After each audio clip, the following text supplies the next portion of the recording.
La parole est à Georges Paul-Langevin et Jacques Auxiette se prépare. Voilà, donc moi je souhaitais m'exprimer pour vous dire que je suis vraiment satisfaite que le Parti socialiste ait pu, dans ce texte, exprimer une politique tout à fait claire et déterminée s'agissant de la lutte contre les discriminations. Il me semble que c'est un sujet qui est important, c'est un sujet sur lequel nous sommes attendus, notamment dans les quartiers populaires où les gens ont l'impression que toutes les chances ne sont pas égales. Et finalement, pendant longtemps, nous avons divergé sur cette question.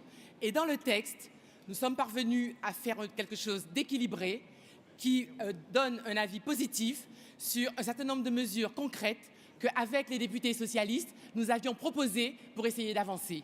Par exemple, je crois qu'il est important qu'on dise que dans les marchés publics, on tiendra compte de la lutte menée par les entreprises sur les discriminations pour leur donner suite. Je crois qu'il est important que nous disions que les discriminations doivent pouvoir être mesurées pour savoir si elles existent ou pas. Et à cet égard, le fait de dire qu'il y aura des enquêtes sur les discriminations ne me semble pas en avant important. Alors bien entendu, tout n'est pas parfait. J'ai oublié de dire aussi que le fait qu'on dise que nous avons à faire vivre une mémoire commune à partir d'histoires qui souvent ont été vécues différemment selon les uns et les autres, là encore, c'est un point qui permettra de faire avancer la cohésion de notre société. Alors je disais que tout n'est pas parfait. Il manque à ce texte, me semble-t-il, puisque nous avons dit des choses importantes sur l'égalité en matière dans les entreprises, et notamment dans le bilan social. Il manque que nous disions quelque chose sur ce qui nous concerne personnellement, c'est-à-dire comment nous allons faire pour réduire cette fracture politique que certains ont l'impression de voir encore demeurer dans notre parti.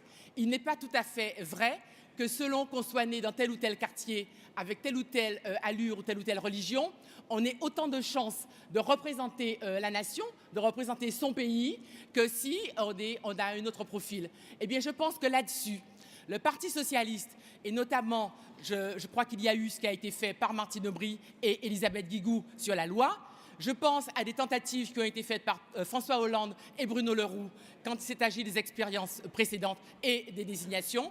Aujourd'hui, je crois que notre texte gagnerait à dire ce que nous ferions pour essayer d'améliorer cette fracture politique que certains ressentent dans notre pays.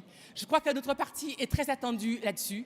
Notre parti porte les espoirs des quartiers populaires et il importe que dans les prochaines échéances, nous fassions en sorte que véritablement nos candidats et surtout nos élus représentent la France dans toute sa diversité. C'est un engagement qui devrait ressortir de cette convention et je compte vraiment sur le texte définitif pour pouvoir porter cet espoir et affirmer cette volonté.